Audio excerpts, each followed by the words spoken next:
வருகிறது. என்னுடைய மகள் அஸ்மாவுல் அசினாவை 28 கிராம் தங்கத்தை மகராக பெற்று நான் வழியாக இருந்து உங்களுக்கு திருமணம் செய்து தருகிறேன். ஏற்றுக்கொண்டீர்களா? ஏற்றுக்கொள்கிறேன். அல்ஹம்துலில்லாஹ். அந்த மகரை வந்து எஞ்சி கொடுத்துருங்க. இந்த மகர் கொடுக்குறாங்க.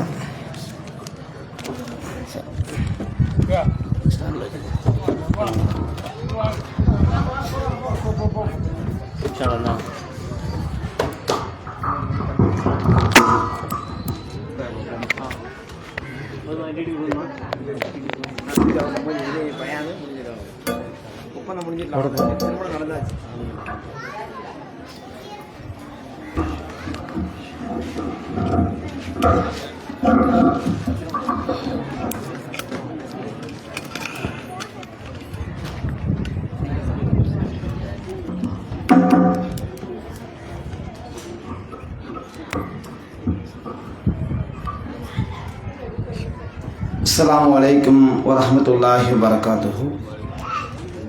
إن الحمد لله نحمده ونستعينه ونستغفره ونعوذ بالله من شرور أنفسنا ومن سيئات أعمالنا. من يهده الله فلا مضل له ومن يضلله فلا هادي له. أشهد أن لا إله إلا الله وحده لا شريك له وأشهد أن محمدا عبده ورسوله. أما بعد أعوذ بالله من الشيطان الرجيم.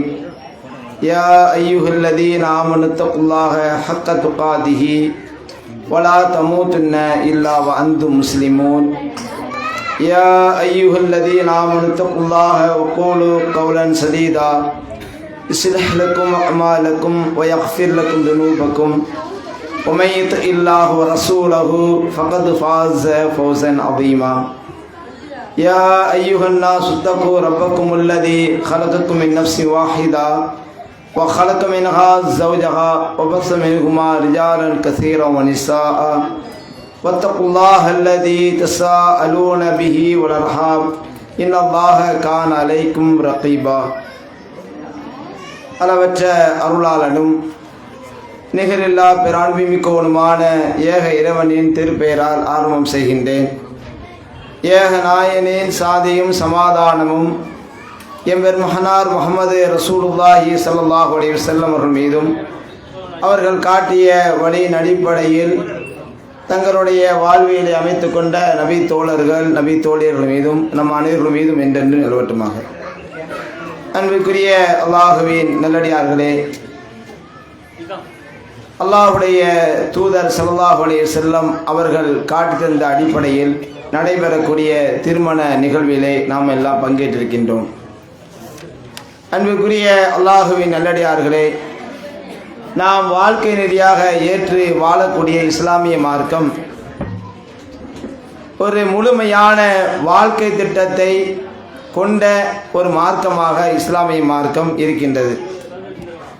இஸ்லாமிய மார்க்கத்தில் இறைவனுக்கு செய்ய வேண்டிய கடமைகள் என்ன, தாய் தந்தையர்களுக்கு செய்ய வேண்டிய கடமைகள் என்ன, மனைவி மக்களுக்கு செய்ய வேண்டிய கடமைகள் என்ன, இப்படி ஒவ்வொரு விஷயத்தையும் விலாவாரியாக இந்த மார்க்கம் நமக்கு கற்றுத் தந்திருக்கின்றது. அந்த கடமைகளை இஸ்லாம் சொல்லியிருக்கக்கூடிய வழிகாட்டுதலை ஒவ்வொரு முஸ்லிமும் தன்னுடைய வாழ்க்கையில எடுத்து நடக்க வேண்டும். அதுதான் மறுமை நாளில் நமக்கு வெற்றியை பெற்று தரும். அந்த அடிப்படையில் இஸ்லாம் வலியுறுத்தக்கூடிய காரியங்களில் ஒன்றாக திருமணம் என்பது இருக்கின்றது. வயது வந்த சக்தி உடைய ஒவ்வொரு ஆணும் பெண்ணும் திருமணம் செய்து கொள்ள வேண்டும் என்று இஸ்லாமிய மார்க்கம் வலியுறுத்துகிறது. ஏனென்றால் அந்த திருமணத்தின் மூலமாக ஒவ்வொரு ஆணும் பெண்ணும் தன்னுடைய கற்பை காத்துக் கொள்கின்றார்கள், தன்னுடைய பார்வையை தவறான பக்கம் செலுத்துவதை விட்டும் காத்துக் கொள்கின்றார்கள். அதுபோன்று மனித சமூகம் பல்கி பெருகுவதற்கு அது காரணமாக இருக்கிறது. அதனால் இஸ்லாமிய மார்க்கம் திருமணத்தை அதிகமாக வலியுறுத்துகின்றது. அதே கட்டத்தில் திருமணத்தை எவ்வாறு நடத்த வேண்டும் அதற்கான வழிமுறைகளையும் வழிகாட்டுதல்களையும் அல்லாஹ்வுடைய தூதர் ஸல்லல்லாஹு அலைஹி வஸல்லம் அவர்கள் நமக்கு சொல்லித் தருகின்றார்கள். திருமணத்தை பொறுத்தவரை அல்லாஹு தஆலா அதை பற்றி திருக்குர்ஆனில் சொல்கின்ற பொழுது வஅஹதன மின்கும் மீசாக்கன் கலீலா, அவர்கள் உங்களிடத்திலே ஒரு உறுதியான உடன்படிக்கையை எடுத்துக் கொள்கின்றார்கள், உறுதியான ஒரு ஒப்பந்தத்தை எடுத்துக் கொள்கின்றார்கள் என்று அல்லாஹ் தஆலா திருமணத்தை பற்றி திருக்குர்ஆனில் பேசுகிறான். திருமணம் என்பது ஒரு வாழ்க்கை ஒப்பந்தம். ஒரு ஆணும் பெண்ணும் அந்த இணைவதற்குரிய அந்த ஒப்பந்தத்தின் மூலமா இணைகின்றார்கள். ஒரு ஆண் பெண்ணிடத்திலே உனக்கு என்னென்ன தேவைகள் என்றோ அதை அனைத்துக்கும் நான் பொறுப்பு, நாம் இந்த வாழ்க்கை என்ற பந்தத்தில் இணைகின்றோம் என்ற அந்த ஒப்பந்தம் தான் திருமணம். அதை உறுதியான ஒப்பந்தம் என்று அல்லாஹ் சொல்கின்றான். அந்த திருமணத்தை எப்படி நடத்த வேண்டும் என்று அல்லாஹ்வுடைய தூதர் வழிகாட்டுகின்ற பொழுது இன்னைக்கு நடைமுறையில திருமணம் என்றால் அது ஒரு மிகப்பெரிய ஆடம்பரமாக நடத்தப்பட வேண்டும். திருமணம் என்றால் அது சாதாரணமாக நடத்தப்படக்கூடிய ஒரு காரியம் அல்ல. அதற்கென்று ஒரு பெரிய ஒரு பொருளாதார செலவு செய்யப்பட வேண்டும், பத்திரிகைகள் அடிக்கப்பட வேண்டும், பெரிய பந்தர்கள் போடப்பட வேண்டும், பெரிய அளவில் விருந்து வைக்கப்பட வேண்டும், அனைத்து சொந்தக்காரங்களும் நண்பர்களும் அண்டை அயலார்களும் அனைவரும் அழைக்கப்பட வேண்டும். அது மட்டுமில்லாமல் திருமணத்தை முன்னிட்டு பலவிதமான வெத்தலை பாக்கு மாற்றுவது, பச்சை விடுவது என்று அதை முன்னிட்டு பல காரியங்களை செய்ய வேண்டும் என்று திருமணத்தை இப்படி நடைமுறையில் நடத்துகின்றார்கள். ஆனால் இஸ்லாமிய மார்க்கம் திருமணத்தை பற்றி அல்லாஹ்வுடைய தூதர் வழிகாட்டுகின்ற பொழுது அதிலே முதல் வழிகாட்டுதல் திருமணம் எளிமையான முறையில் அமைய வேண்டும். அதை தான் அதிகம் அதிகம் அல்லாஹ்வுடைய தூதர் வலியுறுத்துகின்றார்கள். அல்லாஹ்வுடைய தூதர் ஸல்லல்லாஹு அலைஹி வஸல்லம் அவர்கள் குறிப்பிடுகின்றார்கள், இன்ன ஆதமு நிக்காஹி பரக்கத்தன் ஐஸ்ருஹு மஅனத்தன். அல்லாஹ்வுடைய தூதருடைய வார்த்தை. இதனுடைய பொருள் என்ன? எந்த திருமணம் மிக மிக எளிமையாக நடத்தப்படுமோ, மிக மிக குறைந்த செலவில் நடத்தப்படுமோ அந்த திருமணம் இறைவனுடைய பரக்கத்தை, பரக்கத் என்றால் மறைமுகமான ஒரு அருள், நம்முடைய அறிவை கொண்டு புரிந்து கொள்ள முடியாத ஒரு அருள். அல்லாஹ்வுடைய அருள் என்பது அல்லாஹ் தஆலா மனிதர்களுக்கு இரண்டு வகையா அருளுகிறான். ஒன்று நாம புரிந்து கொள்ளலாம். இப்ப நமக்கு குழந்தை பாக்கியத்தை அல்லாஹ் தருகிறான் என்றால் அது அல்லாஹ்வுடைய அருள், இதை நம்ம கண்ணு முன்னாடி பார்க்கலாம். நமக்கு அல்லாஹ் செல்வத்தை தருகின்றான் என்றால் அது அருள், அது அல்லாஹ் நமக்கு அதை கண்ணு முன்னாடி நம்ம பார்க்கலாம். நமக்கு கல்வி அறிவை தருகின்றான் என்றால் அது அல்லாஹ்வுடைய அருள், அதை நாம கண்ணு முன்னாடி பார்க்கலாம். ஆனால் இன்னொரு வகையான அருளை அல்லாஹ் மனிதர்களுக்கு வழங்குகிறான். அந்த அருளை நம்முடைய அறிவை கொண்டு நாம உணர முடியாது. நம்முடைய சிந்தனைக்கு அப்பாற்பட்ட ஒரு அருள். நாம ஒரு காரியத்தை இப்படிதான் நடக்கும் சொல்லி முடிவு செய்வோம், ஆனால் அந்த காரியத்தை மிக எளிமையான முறையில அல்லாஹ் நடத்தி தருவான். அதுதான் மறைமுகமான அருள், அதான் பரக்கத். அந்த பரக்கத் எந்த திருமணத்தில் மிக குறைந்த செலவில் நடத்தப்படுமோ அந்த திருமணம், அந்த தம்பதியர்களுக்கு அல்லாஹு தஆலா தன்னுடைய மறைமுகமான அருளாக இருக்கக்கூடிய பரக்கத்தை அதிகம் வழங்குகிறான் என்று அல்லாஹ்வுடைய தூதர் ஸல்லல்லாஹு அலைஹி வஸல்லம் அவர்கள் சொல்கின்றார்கள். அப்ப அந்த பரக்கத்தை எதிர்பார்த்து நம்முடைய திருமணங்களை அமைத்துக் கொள்ள வேண்டும். மறைமுகமான அருளை நாம் அல்லாஹ்விடமிருந்து பெற வேண்டும். நம்முடைய பிள்ளைகளுக்கு புதிதாக திருமண பந்தத்தில் இணையக்கூடிய அந்த தம்பதியர்களுக்கு அல்லாஹ்வுடைய பரக்கத் அதிகம் வேண்டும் என்ற எதிர்பார்ப்பு தான் அந்த திருமணத்தில் நமக்கு இருக்கணும். 4 பேர் பாராட்டணும், 4 பேர் நம்மளை பற்றி பேசணும். இது என்னப்பா திருமணம், எப்படி நடத்தப்படுகிறது, எவ்வளவு பெரிய சாப்பாடு, எவ்வளவு பெரிய பந்தல், எவ்வளவு பெரிய அழைப்பு என்று மக்கள் எல்லாம் பாராட்ட வேண்டும். நம்முடைய திருமணத்தை காலம் முழுக்க பேசிக் கொண்டிருக்க வேண்டும் என்ற நிலையில் இல்லாமல் என்னுடைய திருமணத்தில் அல்லாஹ்வுடைய பரக்கத்து வேண்டும், அது அதிகமாக வேண்டும் என்ற எதிர்பார்ப்பு அந்த திருமணத்தில் இருக்க வேண்டும். அப்ப மிக மிக எளிமையான முறையில குறைந்த செலவுல திருமணங்கள் நடத்தப்பட வேண்டும். அதை தான் அல்லாஹ்வுடைய தூதர் அதிகமாக வலியுறுத்துகிறார்கள். வலியுறுத்தியது மட்டுமில்லாமல் நபிகளார் வாழக்கூடிய காலகட்டத்தில் நடைபெற்ற இந்த திருமணங்களை நம்ம பார்க்கலாம். அது அல்லாஹ்வுடைய தூதர் ஸல்லல்லாஹு அலைஹி வஸல்லம் அவர்கள் செய்த திருமணமாக இருக்கட்டும், அவர்கள் தோழர்கள் செய்த திருமணங்களாக இருக்கட்டும், இன்னைக்கு முஸ்லிம்கள் செய்கின்றார்களே அப்படிப்பட்ட நிலையில் திருமணங்கள் ரசூலுல்லாஹ் காலத்தில் நடைபெற்றதா? கிடையாது. அல்லாஹ்வுடைய தூதருடைய காலத்தில் ரசூல் ஸல்லல்லாஹு அலைஹி வஸல்லம் அவர்கள் 11 திருமணங்கள் செய்தார்கள். பந்தல் போடப்பட்டுச்சா? மிகப்பெரிய அளவுல கடலா பானையை வச்சு சோறாக்கி போடப்பட்டுச்சா? அப்படி ஒரு ஆதாரத்தை நம்ம ஹதீஸ்ல பார்க்க முடியுமா? அல்லது தோழர்கள் திருமணம் செய்தார்களே, இன்னைக்கு முஸ்லிம்கள் செய்வதை போன்றுதான் அன்றைக்கு திருமணங்கள் நடைபெற்றது, கல்யாணம் நடைபெற்றதா? அப்படி ஒரு ஆதாரத்தை நாம் வரலாற்றிலே பார்க்க முடியாது. அல்லாஹ்வுடைய தூதருடைய காலத்தில் நடைபெற்ற திருமணங்கள் எல்லாம் மிக மிக எளிமையான முறையில் தான் நடத்தப்பட்டது. காசு பணம் அதில் வீண் விரயமாக்கப்படவில்லை, தாறுமாறாக செலவு செய்யப்படவில்லை. அதிலே மிக எளிமையான முறையில் நபிகளாருடைய காலத்தில் திருமணங்கள் நடைபெற்றிருக்கின்றது. நபி ஸல்லல்லாஹு அலைஹி வஸல்லம் அவர்கள் மக்காவில் இருந்து மதீனாவுக்கு ஹிஜ்ரத் செய்து வருகின்றார்கள். அப்படி ஹிஜ்ரத் செய்து வந்த நேரத்தில் பல தோழர்களும் அல்லாஹ்வுடைய தூதரோடு மக்காவில் இருந்து மதீனாவுக்கு வருகின்றார்கள். அப்ப அவர்களுக்கு அல்லாஹ்வுடைய தூதர் ஒரு தங்குமிடத்தை ஏற்படுத்தி கொடுக்க வேண்டும் என்ற அடிப்படையில் நபி ஸல்லல்லாஹு அலைஹி வஸல்லம் அவர்கள் மக்காவிலிருந்து அகதிகளாக வந்த அந்த தோழர்களுக்கு தங்குமிடத்தை ஏற்படுத்தி கொடுக்க வேண்டிய அடிப்படையில் ஒரு ஏற்பாட்டை செய்கின்றார்கள். மதீனா தோழர்களோடு சகோதரத்துவ முறை ஏற்படுத்துகிறார்கள். அப்படி மக்காவில் இருந்து வந்த ஒரு தோழர் அப்துர் ரஹ்மான் பின் அவுஃப் என்று சொல்லக்கூடிய ஒரு நபி தோழர், அந்த அப்துர் ரஹ்மான் பின் அவுஃப் ரலியல்லாஹு அவர்கள் மக்காவில் இருந்து அகதியாக மதீனாவுக்கு வருகின்றார்கள். அல்லாஹ்வுக்காக ஹிஜ்ரத் செய்து வருகின்றார்கள். மார்க்கத்தை கடைபிடிக்க வேண்டும், இந்த மார்க்கத்தில் உறுதியாக இருக்க வேண்டும், ஏகத்துவ கொள்கை நிலைநாட்டப்பட வேண்டும் என்பதற்காக மக்காவில் இருந்து மதீனாவுக்கு வருகின்றார்கள். அப்படி வந்த அந்த அப்துர் ரஹ்மான் அவுஃபையும் மதீனாவை சேர்ந்த ஒரு அன்சாரி தோழரையும் அல்லாஹ்வுடைய தூதர் சகோதரத்துவ முறையை ஏற்படுத்திய உடனே அந்த அன்சாரி தோழர் அந்த அப்துர் ரஹ்மான் அவுஃப் அவரிடத்தில் பேசுகின்றார்கள். உங்களை அல்லாஹ்வுடைய தூதர் என்னுடைய சகோதரர் ஆக்கியிருக்கின்றார்கள் கொள்கையின் அடிப்படையில். எனவே நீங்கள் என்ன விரும்புகிறீர்களோ அதை நான் செய்து தருகிறேன். நான் மிகப்பெரிய செல்வந்தனாக இருக்கிறேன், மிகப்பெரிய சொத்து உள்ளவனாக இருக்கிறேன், என்னுடைய சொத்துல நீங்க விரும்பினா பாதி உங்களுக்கு தரேன் என்று அவர்கள் சொல்கின்றார்கள். அந்த அளவுக்கு அந்த தோழர்கள் இரக்க குணம் உடையவர்களாக, பிற மக்களுக்கு உதவி செய்ய வேண்டும் என்ற சிந்தனை உடையவர்களாக இருக்கின்றார்கள். இன்னைக்கு சொந்த அண்ணன் தம்பிக்கு சொத்து கொடுக்கறதுக்கு யோசிக்கலாம் கிடையாது. எனக்கு தான் முழு சொத்து, எங்க அப்பாவை நான் தான் கவனிக்கிறேன், எங்க உமாவை நான் தான் கவனிக்கிறேன், உனக்கு ஒரு பைசா கிடையாது, நீ என்னைக்காவது அப்பா வந்து பார்த்திருக்கியா, உமா வந்து பார்த்திருக்கியா என்று பேசுகிறான். உமா அப்பா பார்க்கணும், எல்லா பிள்ளைகளுக்கும் அது கடமை.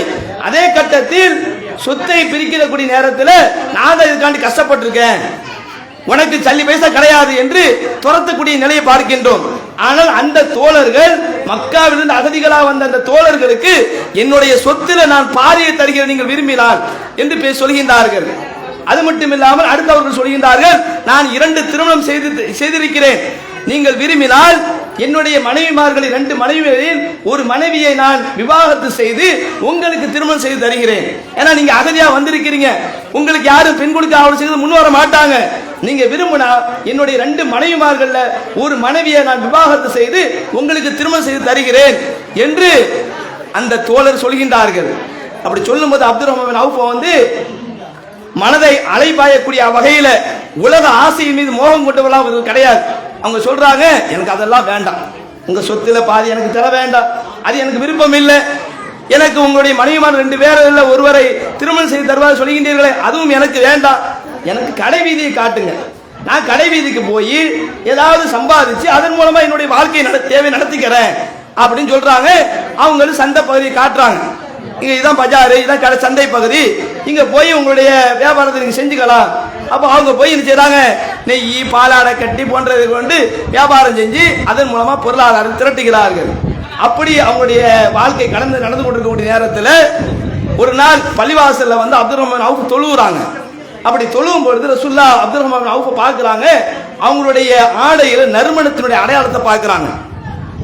சஹாபாக்களை பொறுத்தவரை எப்பவுமே நறுமணத்தோடு பூசிக்கொண்டு அலையக்கூடிய நிலையில் அவங்களுடைய வாழ்க்கை கிடையாது, ரொம்ப ரொம்ப கஷ்டப்பட்ட சூழ்நிலை. அப்ப ரசூலுல்லாஹ் பார்க்கிறாங்க, இன்னைக்கு இல்லாம இன்னைக்கு அப்துர் ரஹ்மான் பின் அவுஃப் அவருடைய ஆடையில நறுமணத்தினுடைய அடையாளம் தெரிகிறது. அப்ப எதனால் அது தெரிகிறது, ஏதாவது விசேஷம் சிறப்பான ஒரு காரியம் அவருடைய வாழ்க்கை நடந்திருக்கிறதா என்ற அடிப்படையில் ரசூலுல்லாஹ் கூப்பிட்டு விசாரிக்கிறாங்க. அப்படி விசாரிக்கும் பொழுது அப்துல் ரஹ்மான் பின் அவுஃப் அவங்க சொல்றாங்க, அல்லாஹ்வுடைய தூதரே, ஆமா நான் திருமணம் செய்திருக்கிறேன். ஒரு அன்சாரி பெண்ணை ஒரு பேரித்தம்பழத்தினுடைய கொட்டையின் அளவுக்கு தங்கத்தை மகராக கொடுத்து நான் திருமணம் செய்திருக்கிறேன் என்று அல்லாஹ்வுடைய தூதரிடம் சொல்கின்றார்கள். நபிகளாருக்கு உயிரையும் கொடுப்பதற்கு தயாராக இருந்தவர்கள் அந்த தோழர்கள். நபிகளாருக்காக தான், இந்த மார்க்கத்திற்காக தான் சொந்த ஊரை விட்டுவிட்டு, சொத்து பத்துகளை விட்டுவிட்டு, சொந்த பந்தங்களை விட்டுவிட்டு அகதிகளாக மதீனாவுக்கு வந்திருக்கின்றார்கள். அவர்கள் வந்தது இந்த மார்க்கத்திற்காகவும் அல்லாஹ்வுடைய தூதரை நேசித்ததற்காகவும். அப்படிப்பட்ட அந்த தோழர் தன்னுடைய வாழ்க்கையில ஒரு திருமணத்தை செய்கின்றார்கள். யாரை உயிரை விட நேசிக்கின்றார்களோ அந்த நபிகளாருக்கு சொல்லாமல், அவர்களுக்கு தெரியாமல் திருமணத்தை நடத்துகிறார்கள். ஏன்? அப்படிதான் திருமணம் நடத்தப்பட வேண்டும். அல்லாஹ்வுடைய தூதர் அப்படிதான் வழிகாட்டி இருக்கிறாங்க. திருமணம் எளிமையான முறை நடத்தப்பட வேண்டும், அதுதான் அதிக பரக்கத்துடையது என்று அல்லாஹ்வுடைய தூதர் வழிகாட்டிய காரணத்தினால் அப்படி திருமணத்தை நடத்துகிறார்கள். அல்லாஹ்வுடைய தூதரும், என்னப்பா எனக்கு ஒரு வார்த்தை சொல்லலாமே, ஒரு அழைப்பு இல்லையே, ஒரு வார்த்தை என்ன கூப்பிட்டுருக்கலாம்ல, என்னப்பா கல்யாணம் பண்ணுன என்று அல்லாஹ்வுடைய தூதர் கேட்கல. ஏன் கேட்கல? மார்க்கம் அப்படிதான் வழிகாட்டுகிறது. அடுத்து அவங்க கொஞ்சம் வசதியான ஆளா இருந்ததுனால, கொஞ்சம் வசதி உள்ள தோழராக ஆகிய காரணத்தினால அல்லாஹ்வுடைய தூதர் சொல்றாங்க, ஒரு ஆட்டை அறுத்து வலிமா விருந்து கொடுக்கலாமே. ஏனென்றால் சஹாபாக்கள் எல்லாம் இது மாதிரி பிரியாணி ஆடு கறி சாப்பிடக்கூடியதுல ரொம்ப கஷ்டத்தில் இருக்கிறாங்க. அப்ப அந்த ஏழை பாலைகள் சாப்பிட்டுட்டு போறாங்க, ஒரு ஆட்டை அறுத்து வலிமா விருந்து கொடு என்று அல்லாஹ்வுடைய தூதர் சொல்றாங்க. அப்ப என்ன பார்க்கின்றோம்? நபிகளாருடைய காலத்தில் திருமணங்கள் எளிமையான முறை நடந்திருக்கிறது. இதுதான் நமக்கு முன்மாதிரி. இன்னைக்கு தமிழகத்தில் இந்த ஏகத்துவ எழுச்சி பிரச்சாரம் கடந்த 30 ஆண்டுகளுக்கு மேலாக நடைபெற்று வருகிறது. இந்த எழுச்சி பிரச்சாரத்தினுடைய வீரியத்தினால் இன்னைக்கு பல சகோதரர்கள் திருமணங்களை எளிமையான முறை நடத்துவதற்கு முன் வந்திருக்கின்றார்கள். எத்தனையோ திருமணங்கள் நடைபெற்று வருகிறது. இதற்கெல்லாம் காரணம் என்ன? இந்த ஏகத்துவ எழுச்சி தான். அல்லாஹை மட்டும் வணங்க வேண்டும், அவனுக்கு இணையாக துணையாக யாரும் கிடையாது, அவனை தவிர யாரையும் அழைத்து பிரார்த்தனை செய்யக்கூடாது என்ற இந்த ஏகத்துவம். அதே போன்று அல்லாஹ்வுடைய தூதர் மட்டும்தான் பின்பற்றுவது தகுதியானவர்கள், அவர்களை தவிர யாரையும் முன்மாதிரியாக கொண்டு பின்பற்றக்கூடாது, மார்க்கத்தினுடைய அடிப்படை ஆதாரம் குர்ஆனும் நபி வழியும் என்ற இந்த ஏகத்துவ பிரச்சாரம். இதுதான் இன்னைக்கு இந்த எழுச்சி பிரச்சாரத்தின் வீரியத்தினால் இன்னைக்கு பல சகோதரர்கள், நாங்கள் எங்களுடைய திருமணத்தை எளிமையான முறை நடத்துவோம், பந்தல் போட மாட்டோம், பத்திரிக்கை அடிக்க மாட்டோம், ஊர் முழுக்க நாங்கள் பெரிய அளவில் விருந்து படைக்க மாட்டோம். என்ன காரணம்? எப்படிதான் எங்களுக்கு மார்க்கம் வழிகாட்டி இருக்கிறது. அதே கட்டத்தில் பொருளாதாரம் இருக்குதா, வசதி உள்ளவங்களா இருக்கிறோமா, அந்த பொருளாதாரத்தை வேற வகை நன்மையான கருத்து எத்தனை மார்க்கம் வழிகாட்டுகிறது, அதுல செலவு செய்யலாம். இந்த திருமணத்தில் செய்யக்கூடிய செலவை குறைத்து விட்டு அந்த பொருளாதாரத்தை கொண்டு எத்தனையோ வழிகளை மார்க்கம் வழிகாட்டுகிறது. ஏழை பாலைகள், அனாதை பிள்ளைகள், கஷ்டப்படக்கூடிய மக்கள் எத்தனை இருக்கிறாங்க, அவர்களுக்கு போய் அந்த பொருளாதாரத்தை கொடுக்கலாம். ஆனா அதற்கு முன் வருகிறார்களா? இன்னைக்கு ஒரு பள்ளிவாசல் அமைவதற்கு பொருளாதாரத்தை தாருங்கள் என்று கேட்கக்கூடிய நேரத்தில் யோசிக்கிறார்கள். அதே போன்று ஒருவருக்கு மருத்துவ உதவி இருக்கிற தேவை இருக்கிறது, மருத்துவத்துக்காக பொருளாதார தாருங்கள் என்று வசதி உள்ளவர்களை கேட்டவுமே என்றால் யோசிக்கின்றார்கள். அதே கட்டத்தில் திருமணத்தில் அந்த பொருளாதாரத்தை தாறுமாறாக செலவு செய்யக்கூடிய நிலை பார்க்கின்றோம். அப்போ நன்மையான காரியங்கள் நம்முடைய பொருளாதாரத்தை செலவு செய்ய வேண்டுமே தவிர இப்படி மார்க்கம் வலியுறுத்தாத, மார்க்கத்திற்கு மாற்றமாக இது போன்ற வகையில நம்முடைய பொருளாதாரங்களை செலவு செய்வதை தவிர்க்க வேண்டும், அதை குறைக்கப்பட வேண்டும். இஸ்லாமிய மார்க்கம் திருமணத்தை எளிமையாக நடத்த வேண்டும் என்று வலியுறுத்துகிறது. அதை நாம் எல்லா நேரத்திலும் நம்முடைய மனதில் நிறுத்திக் கொள்ள வேண்டும். எனக்கு இறைவனுடைய பரக்கத்து தான் அவசியம், மறைமுகமான அருள் தான் அவசியம் என்ற ஒரு நிலையை நம்முடைய வாழ்க்கை ஆக்கிக் கொள்ள வேண்டும். ஏனென்றால் நாம் ஒவ்வொரு தடவையும் இறைவனத்தில் பிரார்த்தனை செய்கின்ற பொழுது, இறைவா எனக்கு பரக்கத்து செய்யும், உன்னுடைய அருளை செய்து கேட்கின்றோம். ஏன்? நாம பொருளாதாரத்தை சம்பாதிக்கிறோம், காலையிலிருந்து ராத்திரி வரை கஷ்டப்படுறோம். அப்படி கஷ்டப்பட்டு சம்பாதிச்சாலும் வரக்கூடிய வருமானம் நம்முடைய குடும்பத்திற்கு போதுமானதாக இல்லை, நம்முடைய பிள்ளைகளுக்கு தேவைகளை நிறைவேற்றக்கூடியதாக இல்லை. கடைசியில மாச கடைசியில போய் யார்ட்டாவது கடன் கேட்கலாமா, அந்த செலவு இருக்குத, ஸ்கூல் ஃபீஸ் கட்டணுமே, ஆஸ்பத்திரிக்கு போகணுமே, கையில 10 பைசா கிடையாது, யார்ட்டாவது கடன் கேட்க என்ற நிலையில் தான் நம்முடைய வாழ்க்கை, பல பேருடைய வாழ்க்கை ஓடிக்கொண்டிருக்கிறது. அப்ப இந்த நிலை இல்லாமல் நாம சம்பாதிக்கக்கூடிய சம்பாத்தியம் நம்முடைய குடும்பத்துக்கு போதுமானதாக அமைய வேண்டும். அதற்கு வெறும் சம்பாத்தியம் மட்டும் இருந்தால் போதாது. அந்த சம்பாத்தியத்தோடு அந்த வருமானத்தோடு அல்லாஹ்வுடைய பரக்கத்தும் இருக்க வேண்டும், மறைமுகமான அருளும் இருக்க வேண்டும். அப்பொழுதுதான் நாம சம்பாதிப்பது குறைவாக இருந்தாலும் நம்முடைய அத்தனை தேவைகளையும் அல்லாஹ் நிறைவேற்றி தந்துடுவான். யார்த்தையுமே கையேந்தக்கூடிய நிலையில் அல்லாஹ் நம்மளை விட்டுவிட மாட்டான். யார்த்தையுமே சல்லி பைசாக்க எனக்கு 10 ரூபா, எனக்கு ஒரு 100 ரூபா தாங்கல, ஒரு 1000 ரூபா தாங்கல, நான் அப்புறம் சம்பளம் வாங்கி தந்துடுறேன் என்று சொல்லக்கூடிய நிலையில் நம்முடைய வாழ்க்கையில் ஆக்க மாட்டான். ஏன்? நாம் அந்த பரக்கத்தை எதிர்பார்த்து திருமணத்தை செய்யணும். அப்படி நம்முடைய திருமணங்களை அமைத்துக் கொண்டோமையானால் அல்லாஹ்வுடைய பரக்கத் நம்முடைய காலம் முழுவதும் அந்த தம்பதியர்களுக்கு அல்லாஹ் கொடுத்து கொண்டே இருப்பான். ஏன் நம்ம அதை எதிர்பார்த்துல திருமணம் செய்யறோம்? அல்லாஹ் உள்ளத்தை பார்க்கக்கூடியவன், அந்த எண்ணத்தை பார்க்கக்கூடியவன். நாம எப்படி நடந்த எந்த அடிப்படையில் இறைவன் விஷயத்துல நம்முடைய எண்ணத்தை ஆக்கிக் கொள்கின்றோமோ அந்த அடிப்படையில் அல்லாஹ் நம்மிடத்தில் நடந்து கொள்வான். அதை நம்ம புரிந்து கொள்ள வேண்டும். அதே போன்று திருமணத்தை முன்னிட்டு எந்த ஒரு செலவாக இருந்தாலும் மணமகன் தான் செய்ய வேண்டுமே தவிர மணப்பெண்ணுக்கு எதுவும் கிடையாது. மணப்பெண்ணுக்கு டிமாண்டாக இன்னைக்கு வரதட்சணை என்ற பெயரில் இன்னைக்கு வரதட்சணை என்பது சமுதாயத்தில் ஒரு இழி பார்வையாக இருக்கின்றது. ஒரு காலத்தில் அதுதான் பெரிய அளவில் இருந்துச்சு. யாராவது மாப்பிள்ளை வந்து எனக்கு வரதட்சணை ஒன்றும் தர வேண்டாங்க, எனக்கு நகை ஒன்றும் போட வேண்டாம், நான் சும்மா முடிச்சுட்டு போறேன்னு சொன்னா யோசிப்பாங்க, மாப்பிள்ளைக்கு ஏதாவது குறை இருக்குமோ, அதனால தான் இப்படி சொல்றாரோ. ஏன்னா அது வரதட்சணை வாங்கினா தான் நல்ல மாப்பிள்ளை, அவர் தான் தகுதி உள்ள ஆளு. வரதட்சணை வேண்டாம் சொல்லியாச்சுன்னா யோசிப்பாங்க, ஏன் இவர் வேண்டாம் சொல்றாரு, எல்லாரும் வாங்கி முடிக்கும் போது இவர் மட்டும் வேண்டாம் சொல்றாரு. ஆனா இன்னைக்கு இந்த ஏகத்துவ எழுச்சி பிரச்சாரம் என்ன செய்யுது, மக்களுக்கு மத்தியில் உள்ளத்தை மாற்றி இருக்குது. கேட்டாலும் கூட திருமணத்துக்கு நம்மளே அழைக்க வராங்க. சொந்தக்கார வழங்கும் போது தௌஹீது திருமணம் தான், ஒன்றும் கிடையாது. பொண்ணு வீட்டு திருமணம் ஒன்று, பொண்ணு வீட்டு நாங்கள் எந்த செலவும் கிடையாது, நாங்கள் தான் செலவு பண்றோம் இப்படி சொல்லி. ஏன் இந்த மாற்றம் எப்படி ஏற்பட்டது? இந்த எழுச்சி பிரச்சாரம். இந்த வரதட்சணை என்பது ஒழிக்கப்பட வேண்டும். பெண் எடுத்து போய் கை நீட்டி நிற்க கூடாது. ஏனென்றால் திருமணத்தின் மூலமாக அதிகமான சிரமங்களை, தியாகங்களை ஒரு பெண் செய்கின்றார்கள். தன்னுடைய சொந்த பந்தங்களை பிரிந்து மாப்பிள்ளை வீட்டுக்கு வருகின்றார்கள். குழந்தை உண்டானதில் இருந்து பெற்று அதை ஆளாக்கின்ற வரை அத்தனை தியாகங்களையும் ஒரு பெண் செய்கின்றார்கள். அந்த பெண்ணுக்கு கணவனா இருக்கக்கூடிய ஆண் தான் செலவு செய்ய வேண்டும். அந்த பெண்ணிடத்தில் போய் எனக்கு நகையத்தா, எனக்கு ரூபாயத்தா, எனக்கு அதத்தா இதத்தா என்று கேட்டு நிற்க கூடாது என்று மார்க்கம் சொல்கிறது. வாத்துன் நிசா சதுகாது இந்த நிகழா அல்லாஹ் குர்ஆனில் இடக்கூடிய கட்டளை, நீங்கள் யாரை மனம் செய்கின்றீர்களோ அந்த பெண்களுக்கு மகரை மனமுவந்து கொடுங்கள் என்று அல்லாஹ் ரப்பல் ஆலமீன் திருக்குர்ஆன் சொல்கின்றான்.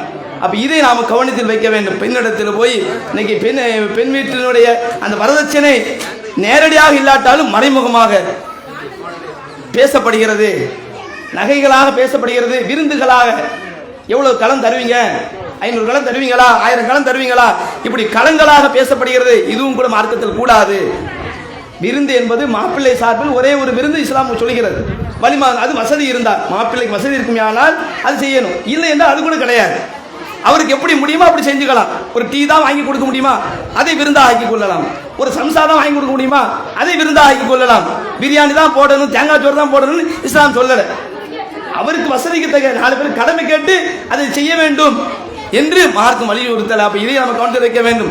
அதே போன்று புதிதாக திருமண பந்தத்தில் இணையக்கூடியவர்கள் அது எப்படி கணவன் மனைவி நடந்து கொள்ள வேண்டும், அதற்கான வழிகாட்டல் இஸ்லாம் சொல்லி காட்டுகிறது. ஒரு பெண்ணை பொறுத்தவரை கணவனுக்கு மார்க்கத்திற்கு உட்பட்ட அத்தனை விஷயங்களில் கட்டுப்படக்கூடியவங்களா இருக்கணும். கணவர் ஒன்றை சொல்கின்ற பொழுது அது மார்க்கத்துக்கு உட்பட்ட விஷயமா இருக்கும் என்றால் முழுமையாக கட்டுப்படணும். இல்லை என்னால் கட்டுப்பட முடியாது என்று எதிர்த்து நிற்கக்கூடாது என்று அல்லாஹ்வுடைய தூதர் சொல்றாங்க. ஒருவர் இன்னொருவருக்கு சஜிதா செய்வது மார்க்கத்துக்கு இருக்குமே ஆனால் ஒரு மனைவியை கணவனுக்கு சஜிதா செய்யுமா நான் கட்டளை இட்டிருப்பேன். அது மார்க்கத்தில் கிடையாது. அல்லாஹ்வுக்கு மட்டும் சஜிதா செய்யும். சஜிதா என்ற வணக்கம் அல்லாஹ்வுக்கு யாருக்கும் கிடையாது. அப்படி இருக்குமே நான் கட்டளை இட்டிருப்பேன் என்று சொல்றாங்க. அப்ப எந்த அளவுக்கு சொல்றாங்க? ஒரு கணவனுக்கு முழுமையாக ஒரு பெண் கட்டுப்பட வேண்டும், மார்க்கத்துக்கு உட்பட்ட அனைத்து விஷயங்களிலும் கட்டுப்பட வேண்டும் என்று மார்க்கம் சொல்கிறது. கணவர் சொல்லக்கூடிய ஒரு கட்டளைக்கு அப்பதான் அந்த குடும்பம் கடைசி வரை அவங்களுக்கு மத்திய சந்தோஷம் நிலவும், அந்யோன்யமாக இருப்பார்கள். இல்லை என்றால் என்ன, ஒரு 3-4 மாசம் கழியும் பொழுது, ஒரு 5-6 வருஷம் கழியும் பொழுது என்ன சொன்னாலும் கேட்க மாட்டாங்களே, நமக்கு முரண்பட்டு நிற்கிறாங்களே என்று அது அந்த குடும்ப பந்தத்தை அவர்களுக்கு உள்ளத்திற்கு மத்தியில் பிரிவு ஏற்படுத்தி விடும். அப்ப அதை நம்ம கவனத்தில் வைக்க வேண்டும். அதே போன்று கணவர் மனைவிக்கு முழுமையான பொறுப்புடையவங்களா இருக்கிறாங்க. அவங்களுக்கான அத்தனை செலவுகளையும் கணவர் செய்ய வேண்டும்.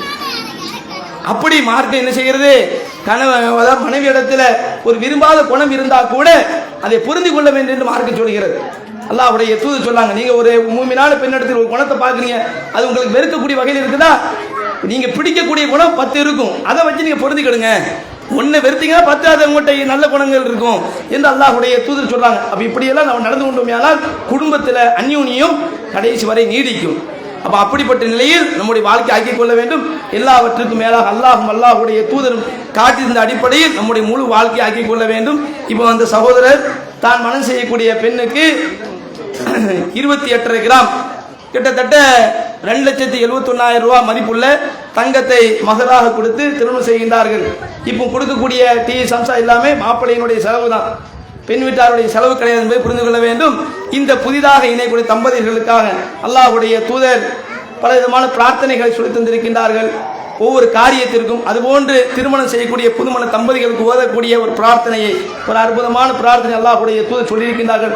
அந்த பிரார்த்தனை இந்த தம்பதிகளுக்கு கூறியவர்களாக என்னுடைய உரை நிறைவு செய்து கொள்கின்றேன். அந்த பிரார்த்தனை பாரக்கல்லாஹு லக்க ஓ பாரக் அலைக்க ஓ ஜமா பைனக்குமா ஃபீ கைர். அல்லாஹு தஆலா உங்களுக்கு அருள் செய்வானாக, உங்கள் மீது அல்லாஹ்வுடைய அருள் உண்டாகட்டுமாக, உங்கள் இருவரையும் நற்காரியங்களில் நன்மையான விஷயங்களில் அல்லாஹ் ஒன்றிணைப்பானாக என்று கூறியவனாக என்னுடைய வார்த்தைகளை நிறைவு செய்து கொள்கின்றேன். வாஹிர் தாவானா அனில் ஹம்து ரப்பில் ஆலமீன் சுப்ஹானக வ பிஹம்திக அஷ்ஹது அல்லா இலாஹா இல்லா அன்த அஸ்தக்ஃபிருக வ அத்தூபு இலைக்.